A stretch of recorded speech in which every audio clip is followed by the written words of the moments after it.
The morning sun cast long shadows across the dusty streets of New Haven Colony.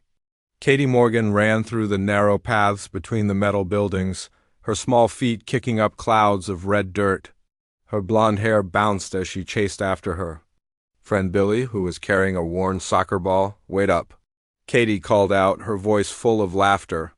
At 8 years old, she was the youngest of the group, but she never let that stop her from keeping up with the older kids. The colony children had few toys, but they made their own fun in the harsh environment of the Outer Rim. New Haven sat on the edge of human space, a small mining colony that barely appeared on most star maps. 300 families called it home, working the mineral extraction facilities that pulled rare metals from the rocky ground. The buildings were simple and practical, made from prefabricated materials that could withstand the planet's frequent dust storms. Katie's parents, John and Mary Morgan, worked the morning shift at the main mining facility. Like most colony parents, they trusted the tight-knit community to watch over their children. Everyone knew everyone else in New Haven, and the kids were free to play anywhere in the settlement. Commander Jake Sullivan stood on the observation deck of the colony's command center, watching the children play through the reinforced windows. He was a man in his 40s with graying hair and tired eyes that had seen too much conflict. As the head of New Haven's defense force, he commanded 12 aging patrol ships and a handful of plasma cannons that ringed the colony's perimeter. The defenses were mostly for show. New Haven existed under the protection of the Terran-Zephyrian Peace Treaty, signed 15 years ago after the border wars. The agreement allowed human colonies to operate in this region of space, as long as they paid tribute to the Zephyrian Empire and caused no trouble. Sullivan's communication console buzzed with an incoming message. The display showed 3 large ships dropping out of hyperspace at the edge of the system. The vessels were sleek and dark with the distinctive angular design of Zephyrian warships. "Sir, we have visitors," announced Lieutenant Amy Carter, the colony's communications officer. She was young, barely out of the academy, and this was her first posting to a frontier world. 3 Zephyrian cruisers approaching on a direct course. Sullivan felt his stomach tighten. The Zephyrians were not due for their regular tribute. Collection for another 2 months? Unscheduled visits from the Empire usually meant trouble. "Open a channel," he ordered. The main screen flickered to life, showing the bridge of the lead Zephyrian vessel.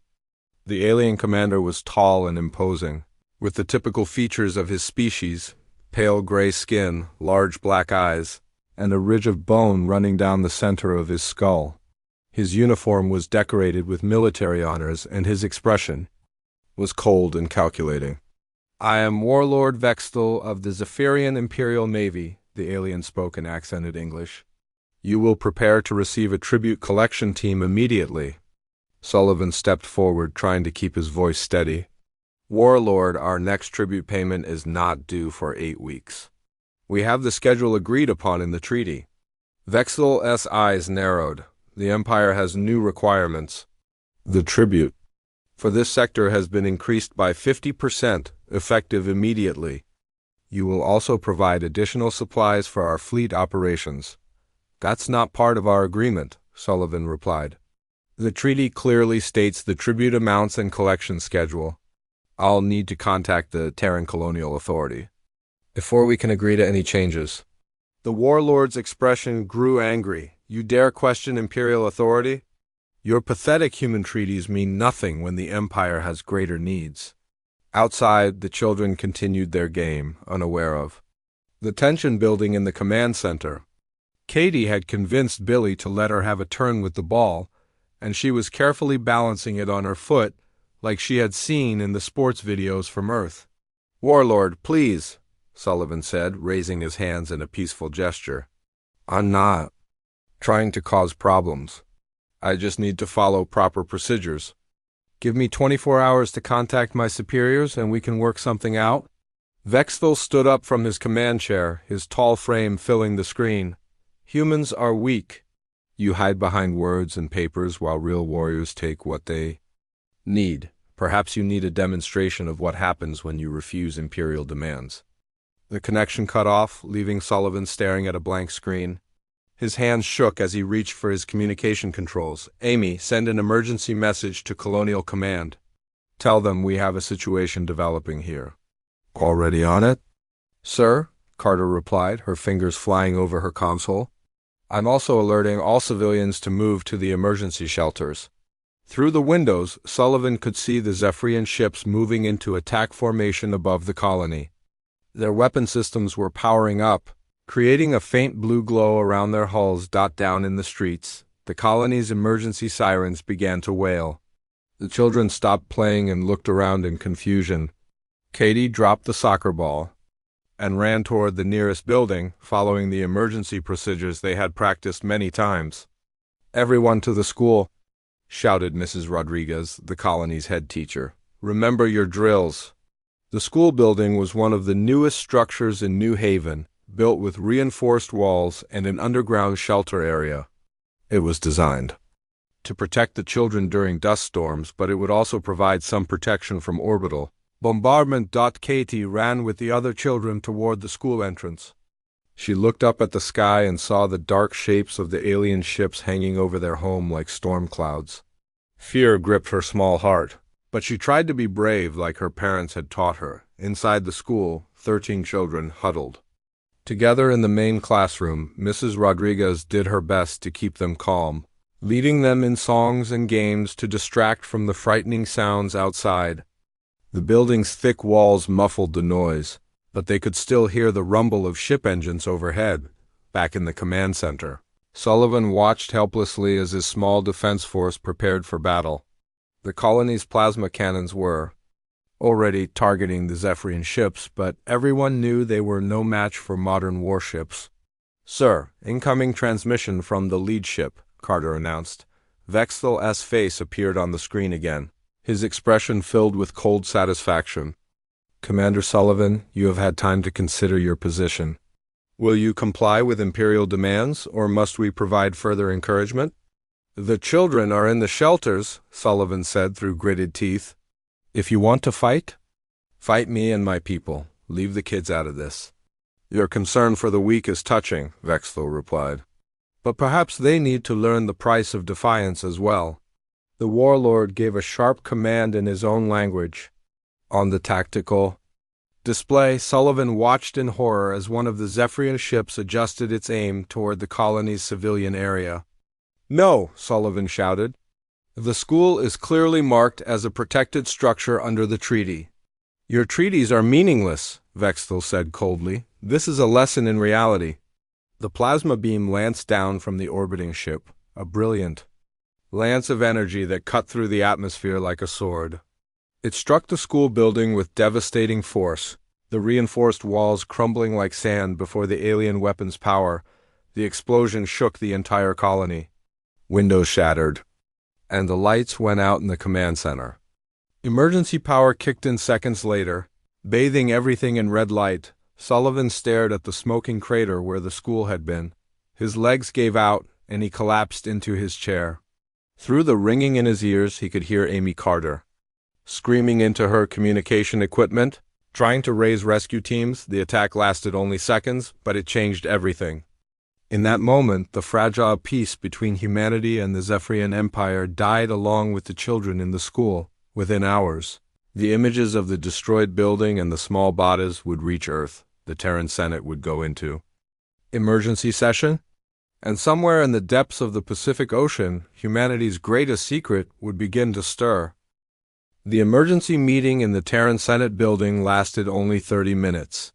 Senator Patricia Williams stood at the center of the circular chamber, her face pale as she read the report from New Haven Colony. The images from the attack played on the massive screens around the room, showing the destroyed school and the rescue teams searching through the rubble. 13 children, she said, her voice breaking slightly. 13 innocent children murdered by alien weapons while they sat in their classroom. The senator sat in shocked silence. Many of them had children of their own, and the images hit them like physical blows. Earth had known peace for decades, protected by treaties and diplomatic agreements. But those treaties had failed the children. of New Haven, Admiral Robert Chun entered the chamber through the secure door reserved for military leaders.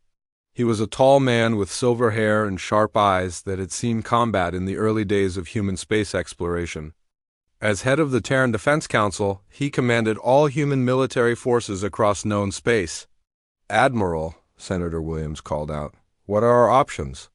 Chin walked to the center of the chamber, his boots echoing on the polished floor. "The Zephyrian Empire has 3,000 warships. Our regular fleet has 800 vessels, most of them scattered across our colonies for defense. In a straight fight, we would lose. Then what do you suggest?"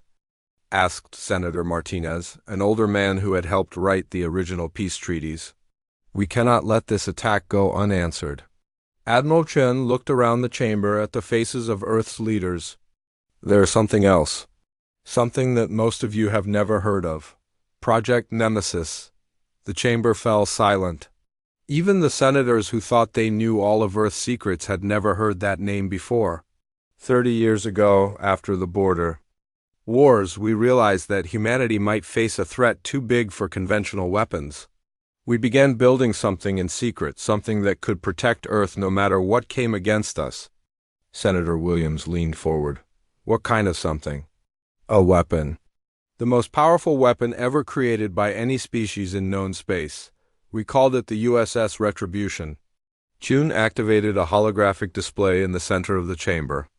The image showed what looked like a small moon covered in metal structures and weapon systems. The scale markers showed it was nearly the size of Earth's moon. "This is impossible," whispered Senator Martinez. "How could we build something like this without anyone knowing? We used automated mining ships to hollow out an asteroid in the outer system. The construction took 25 years, using technology that pushed the limits of human science. The project was so classified that only 12 people knew about it, including the president and myself." The senator stared at the massive structure on the display. It was hard to believe that humanity had created something so enormous in secret. "The ship has been waiting in the outer system, powered down and hidden. Its crew of 50,000 has been in suspended animation, waiting for the day we might need them." Senator Williams stood up, her hands shaking. "You're talking about a weapon that could destroy entire worlds." "Yes," Chun replied simply. "That's exactly what I'm talking about. The Zephyrians killed our children. They broke the most sacred law of civilization. They must answer for what they have done." The vote was unanimous. Within an hour, Admiral Chun was aboard a fast courier ship heading for the outer system. The authorization codes he carried had been locked away for 3 decades. Waiting for this moment, deep beneath the Pacific Ocean, Director Lisa Martinez sat in her office in the most secret facility on Earth. The underground complex was built into the ocean floor, invisible to satellites and hidden from the world above. She had been waiting for this call her entire career. The secure communication panel on her desk chimed with an incoming message. The display showed the highest possible security classification, one that few people on Earth were authorized to see. Lisa entered her personal codes and pressed her palm to the scanner. Admiral Chun's face appeared on the screen. "Director Martinez, you have authorization to activate Project Nemesis. The codes are being transmitted now." Lisa felt her heart racing. She had helped design the Retribution, but she had never expected to see it used. "Understood, Admiral. How long do we have?" "The Senate wants immediate action. The whole galaxy needs to see what happens when someone kills human children." The connection ended, and Lisa stood up from her desk. She walked to the secure elevator that would take her to the deepest levels of the facility. Down there, in chambers that had been sealed for decades, the control systems for humanity's greatest weapon waited in the darkness. The elevator descended for several minutes before stopping at a level that did not appear on any building plans. Lisa stepped out into a corridor lined with blast doors and security sensors. At the end of the hall, a single door marked with the Nemesis Project symbol waited for her. Inside the final chamber, banks of computers hummed quietly in the darkness.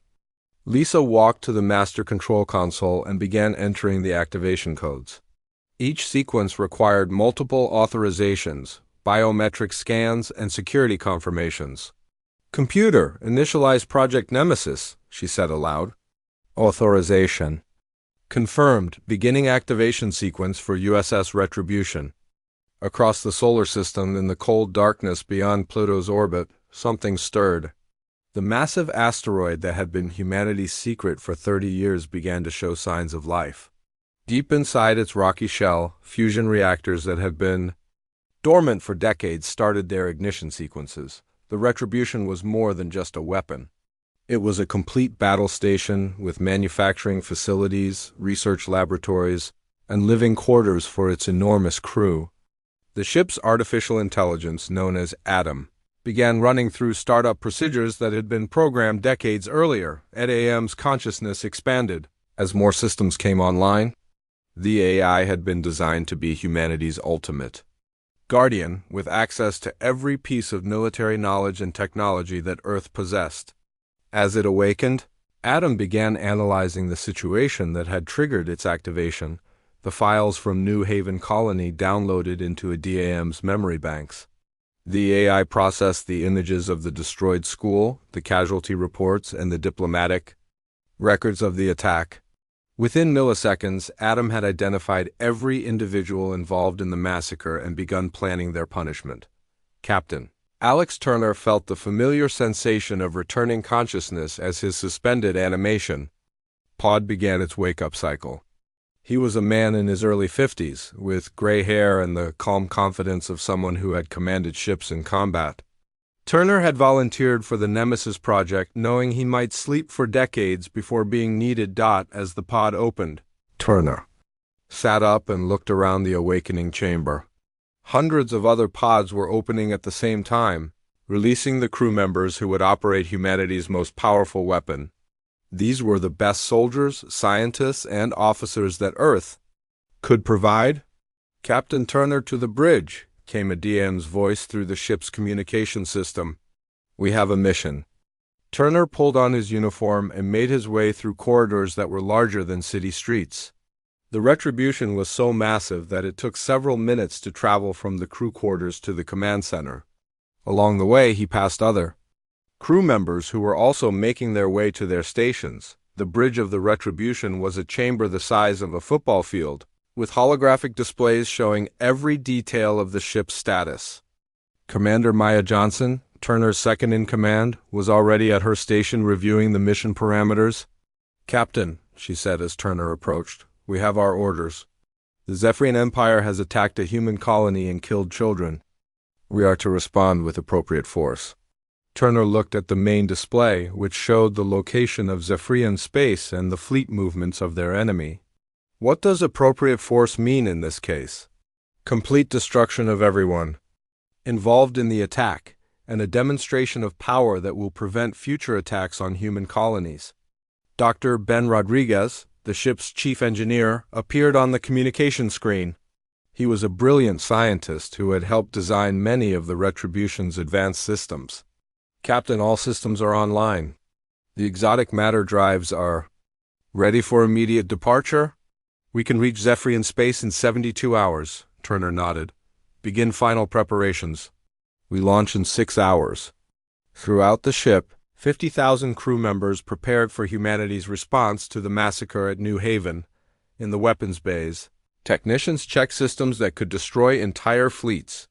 In the intelligence section, analysts studied every detail of Zephyrian military structure. The Retribution was more than a ship.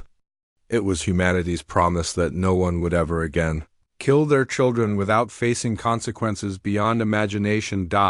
As the massive vessel began moving toward the inner system, its gravitational field affected the orbits of several asteroids. On Earth, sensitive instruments detected the massive energy signature, but the readings were classified before anyone could study them. The Zephyrian Empire had no idea what was coming for them. They had killed a human child, and now they would learn what that meant. The USS Retribution moved through hyperspace at speeds that broke every known law of physics. The ship's exotic matter drives bent space and time around the massive vessel, creating a tunnel through reality itself. Inside the command center, Captain Alex Turner watched the navigation displays show their impossible journey towards Zephyrian space. Time to target? Turner asked his navigation officer. 58 hours, sir, Lieutenant Carl Brooks replied. The drives are performing beyond specifications.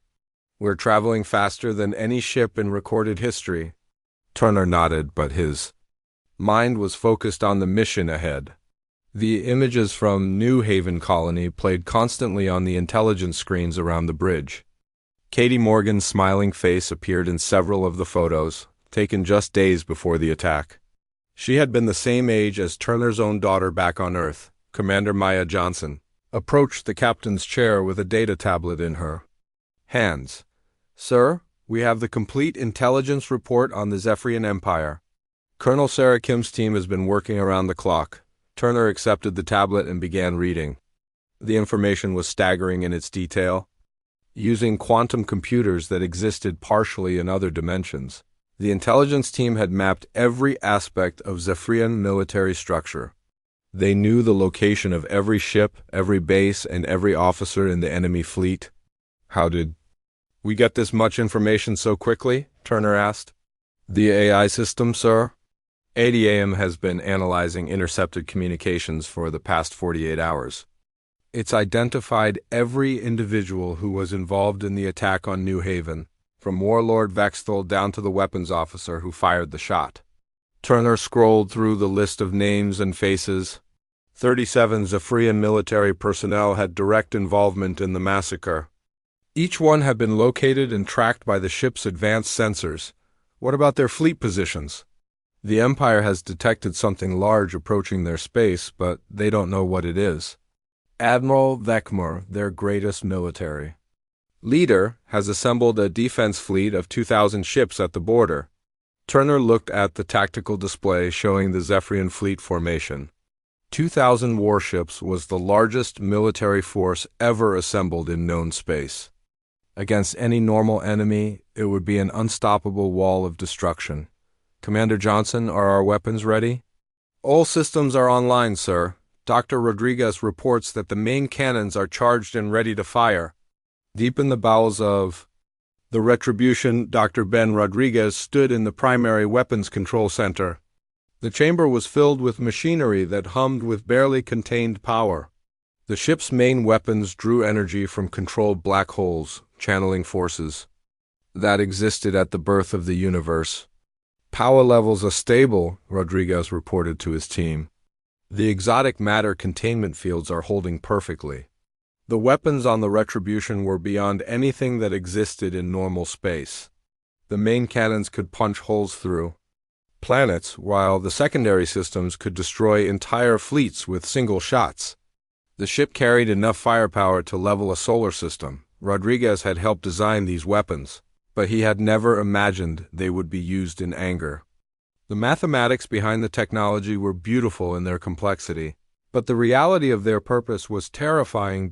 In the intelligence center, Colonel Sarah Kim studied the intercepted communications from Zephyrian space. The enemy was panicking. Their sensors had detected gravitational anomalies that suggested something massive was approaching, but they had no idea what it could be. They're calling it a sensor malfunction, Kim reported to her team. The Zephyrians refuse to believe that humans could build something this large. Lieutenant Danny Walsh, one of Kim's intelligence analysts, looked up from his console. Ma'am, we're picking up emergency communications from across the Empire. They're evacuating civilian populations from border worlds. Kim nodded grimly. They're starting to understand that something is coming, but they still don't know what. The Zephyrian Empire had ruled this region of space for over 500 years. They had conquered dozens of species and destroyed entire civilizations that opposed them. To them, humans were just another young race that could be bullied and controlled. Admiral Vekmur stood on the bridge of his flagship, the Dominator, watching the sensor displays with growing concern. The readings made no sense. Something was approaching from human space that registered as large as a moon, but that was impossible. Analysis report, he demanded from his science officer. Admiral, the gravitational signature suggests a mass equivalent to a small planet. But no known technology could move something that large through hyperspace. Vekmar's ridge of facial bone furrowed in thought. He had fought against humans during the border wars and knew them to be clever but weak. Their technology was primitive. Compared to Zephyrian military science, it must be some kind of trick, he decided. Perhaps multiple ships flying in formation to create false readings. Sir, the object will reach our space in less than 24 hours. Should we prepare for combat? Yes, signal the fleet to battle stations. Whatever the humans are planning, we will crush it. Across the Zephyrian fleet, 2,000 warships prepared for battle. Their crews were confident in their superiority. The Empire had never lost a major battle, and they saw no reason to start now, back on the Retribution. Captain Turner addressed his crew through the ship's communication system. 50,000 men and women listened as their commander explained. The mission that would change galactic history. In 18 hours, we will arrive at the edge of Zephyrian space. We will face the largest enemy fleet ever assembled. But we are not going there to conquer territory or win a war. We are going there to deliver justice. Turner paused, looking at the images of the destroyed school that still played on the screens around the bridge. They killed our children. They murdered innocent people who had done nothing wrong.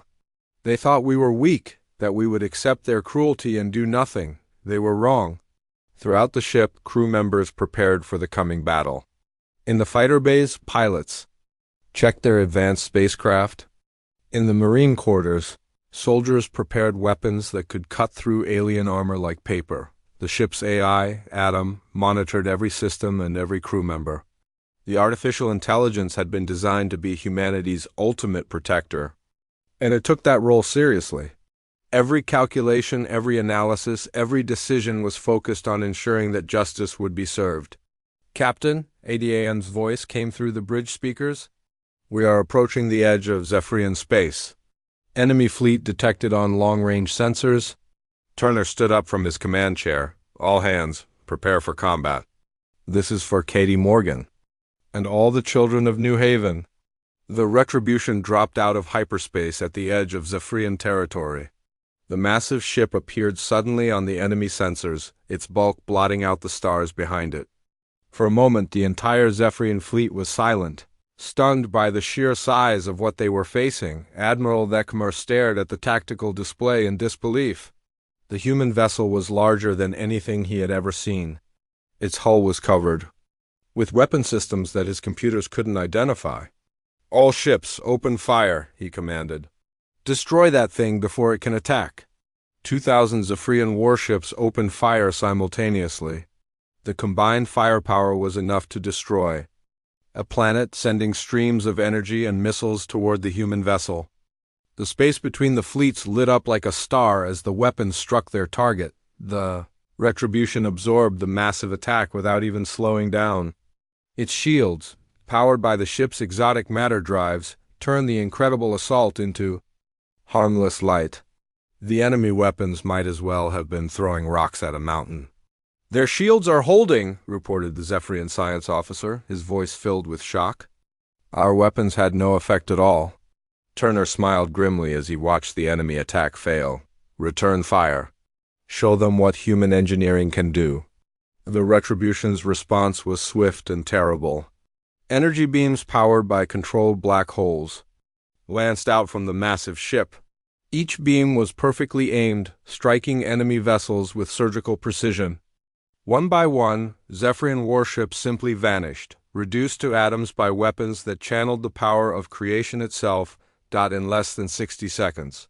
The largest fleet in Zephyrian history was destroyed. Only a handful of ships escaped, fleeing into hyperspace to carry word of the disaster back to their empire. Admiral Vekmer's flagship was one of the few survivors. As the Dominator jumped to hyperspace, he stared at the tactical display showing the destruction of his fleet. 2,000 ships, gone in moments. What are they? He whispered on the Retribution. Turner watched the enemy survivors flee. The first battle was over, but the mission was just beginning. They had come to find those responsible for Katie's death, and they would not stop until justice was served. Set course for the Zephyrian capital, Turner ordered. It's time to deliver. Our message. News of the fleet's destruction reached Zephyr Prime within hours. Emperor Nauthic stood in his throne room, a massive chamber carved from black stone that had witnessed 5 centuries of imperial rule. The walls were decorated with trophies. From conquered worlds, reminders of the Empire's power over lesser species. 2,000 ships, the Emperor repeated, his voice echoing in the empty hull. Gone in minutes. The sole survivor from the battle, Admiral Vekmer, knelt before the throne. His uniform was torn and his hands shook as he delivered his report. The proud military leader who had never known defeat was broken by what he had witnessed. Your Majesty, it was not a battle, it was an execution. Their weapons are beyond anything we understand. The human ship absorbed our combined firepower without damage, then destroyed our entire fleet with single shots. Emperor Nauthic walked down the steps from his throne, his long robes trailing behind him. He was old for a Zephyrian, nearly 300 years, and his skin had turned the pale gray color of his species elderly. But his eyes still burned with the fierce intelligence that had built an empire. You are telling me that one human ship defeated our greatest fleet? Yes, Your Majesty. The vessel is larger than our biggest space stations. Its technology is far beyond ours. I believe we are facing something that should not exist. The Emperor struck Vekmer across the face with his jeweled hand. Impossible. Humans are weak creatures. They beg for peace and hide behind treaties. They could never build such a weapon. I saw it myself, Your Majesty. The human ship is coming here, to Zephyr Prime. It will arrive within 48 hours. The Emperor turned away from the kneeling admiral and looked up at the painted ceiling of the throne room. The artwork showed the first Zephyrian emperor conquering the galaxy, standing victorious over the bodies of alien enemies. For 500 years, that image had represented the truth of Zephyrian power. Assemble every ship in the home fleet. Activate all orbital defenses. If the humans want to fight, we will give them one they will never forget. Captain Alex Turner stood in the observation deck of the Retribution, looking out at the stars that marked Zephyrian space. The ship had been traveling for 3 days since the border battle, moving deeper into enemy territory. Along the way, they had passed dozens of worlds that were evacuating their populations in panic. Commander Maya Johnson joined him at the massive windows. The moral weight of this mission is enormous, sir. We have the power to destroy entire civilizations. Turner nodded, his eyes fixed on a distant star that marked the location of Zephyr Prime. That's exactly why we have to be careful. Our mission is justice, not genocide. We eliminate those responsible for Katie's death and show the galaxy what happens when someone kills human children. Nothing more. The crew understands, sir. Colonel Kim's intelligence team has identified the exact locations of everyone involved. In the New Haven attack, we can strike with surgical precision. In the ship's intelligence center, Colonel Sarah Kim worked with her team to plan the assault on Zephyr Prime.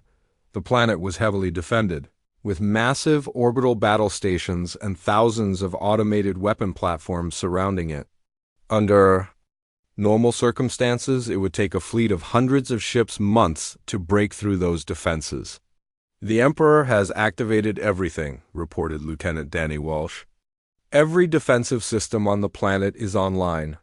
They're treating this as a fight for the survival of their empire. Kim studied the tactical displays showing the planet's defenses. They still don't understand. They think this is about conquest. They have no idea that we're only here for 37 individuals. The artificial intelligence atom had been analyzing the enemy defenses for hours, calculating thousands of attack scenarios. The AIS quantum processors worked through problems that would take human minds years to solve. Colonel Kim, a DAM's voice came through the communication system. I have identified the optimal attack pattern. We can neutralize the orbital defenses while minimizing casualties to the civilian population. Kim looked at the attack plan that appeared on her screen. It was brilliant in its simplicity and terrifying in its precision. How many civilian casualties? 0, if executed correctly. The plan targets only military installations and the specific individuals responsible for the New Haven massacre. Dr. Ben Rodriguez worked in the Weapons Control Center, preparing the ship's arsenal for the most important battle in human history. The Retribution's main cannon was powered by a controlled black hole that existed in a pocket dimension. The weapon could destroy planets, but it could also be focused down to eliminate single buildings. Power levels are optimal, Rodriguez reported to his team. The exotic matter containment is stable. We can maintain precision fire for extended periods. The secondary weapon systems were equally impressive. Particle beams that could cut through any known material, missile systems that could track targets across light years, and defensive shields that could stop anything the enemy might throw at them. Rodriguez had spent his entire career developing these weapons, but he had never imagined using them in actual combat. The mathematics were beautiful, but the reality of their destructive power was sobering. The Retribution arrived at Zephyr Prime as the local sun was setting on the planet's capital city. The massive ship dropped out of hyperspace just outside the orbital defense perimeter, its bulk casting shadows across the nearest space stations on the planet's surface. Billions of Zephyrians looked up at the night sky and saw a new moon hanging above their world. But this moon bristled with weapons and radiated power that made their military leaders tremble with fear. Emperor Nalthex stood on the observation platform of his palace, staring up at the human vessel. Even from the planet's surface, he could see that it was larger than anything his empire had ever built. Open a communication channel. He ordered his communication officer. The main screen in the throne room flickered to life, showing the bridge of the Retribution. Captain Turner appeared on the display, his uniform clean and his expression calm. Behind him, the bridge of the massive ship stretched away like a city street. "Emperor Nalthex," Turner said politely. "I am Captain Alex Turner of the Terran Defense Forces. We need to talk." The Emperor stepped forward, trying to project the authority that had ruled an empire for decades. "Captain Turner, you have invaded Zephyrian space and destroyed our ships. Explain yourself." 3 days ago, your forces attacked a human colony called New Haven. 13 children were killed, including an 8-year-old girl named Katie Morgan. We are here to ensure that those responsible answer for their crimes. Nalthex felt his confidence growing. This was a negotiation, something he understood. The attack was a military action against a rebellious colony. Your people refused to pay proper tribute to the Empire. The children were in a school, Emperor. They were non-combatants, protected under every law of civilized warfare. Your warlord murdered them in cold blood. Warlord Vexthal acted within his authority. If you seek compensation, we can discuss terms. Turner's expression hardened. This is not about compensation. This is about justice. We want Vexthal and every person involved in that attack. Hand them over, and we will leave your empire in peace. The Emperor laughed, a harsh sound that echoed through the throne room. You think you can make demands of me? I rule 3,000 worlds and command millions of warriors. What can one ship do against the might of an empire? Emperor, your fleet of 2,000 ships lasted exactly 63 seconds against us. Your orbital defenses are impressive, but they won't last much longer. I'm offering you one chance to do this peacefully. Nalthex's face flushed with anger. No one had ever spoken to him with such disrespect. I reject your demands. The Empire does not bow to human threats. Destroy this ship. A communication ended, and immediately the orbital battle stations opened fire. Hundreds of energy beams and thousands of missiles streaked toward the Retribution. The space around the massive ship lit up like a festival of destruction. The human vessel absorbed the incredible assault without effect. Its shields turned the Empire's most powerful weapons into harmless light shows. After several minutes of continuous fire, the Zephyrian weapons fell silent, their energy reserves exhausted. Impressive, Turner said to his crew. Now show them what we can do. The Retribution's response was swift and precise. The ship's main cannon fired once, sending a beam of focused energy toward the planet's surface. The beam struck the Imperial Palace with surgical accuracy, vaporizing the entire structure and everything within it. Emperor Nauthex, and his royal court simply ceased to exist. Secondary weapons targeted the orbital battle stations, destroying them one by one with carefully aimed shots. Each station vanished in a flash of light, taking thousands of Zephyrian military personnel with them, but the retribution was not finished. Using targeting data provided by Adam, the ship's weapons, began tracking down every individual involved in the New Haven attack. Warlord Vexthal's flagship was located hiding behind one of the planet's moons and destroyed with a single shot. Military bases, command centers, and even individual homes were targeted with impossible precision.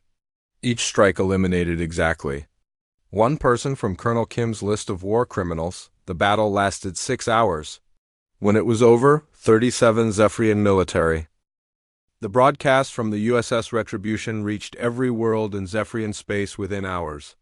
Captain Alex Turner's image appeared on communication screens across 3,000 planets, his calm voice carrying a message that would reshape the galaxy. People of the Zephyrian Empire, Turner began, standing on the bridge of humanity's greatest weapon. My name is Captain Alex Turner of the Terran Defense Forces.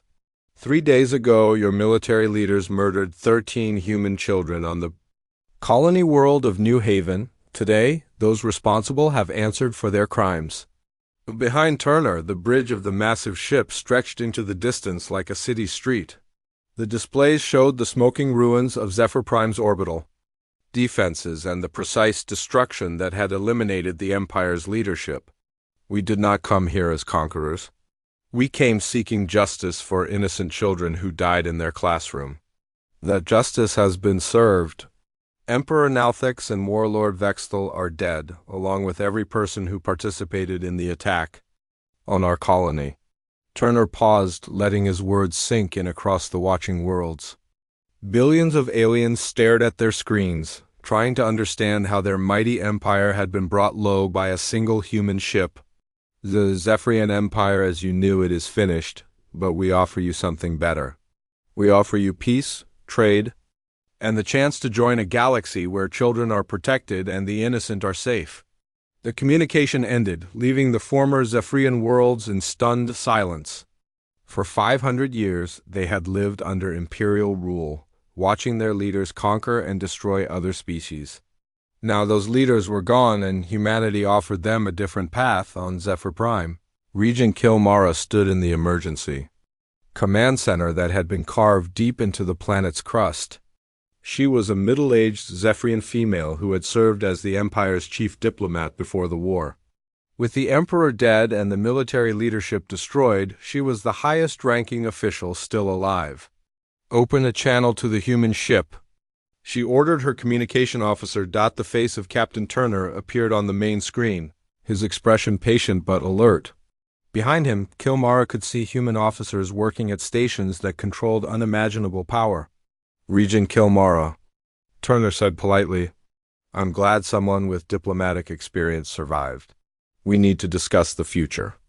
Kilmara felt her hands trembling as she faced the human captain. Captain Turner, you have destroyed our government and our military. What do you want from us now? We want peace, Regent. Real peace, not the kind enforced by threats and violence. The old empire is dead, but your people can build something better. And if we refuse, if we choose to fight? Turner's expression remained calm, but his words carried the weight of absolute certainty. Regent, we just demonstrated what happens when someone kills human children.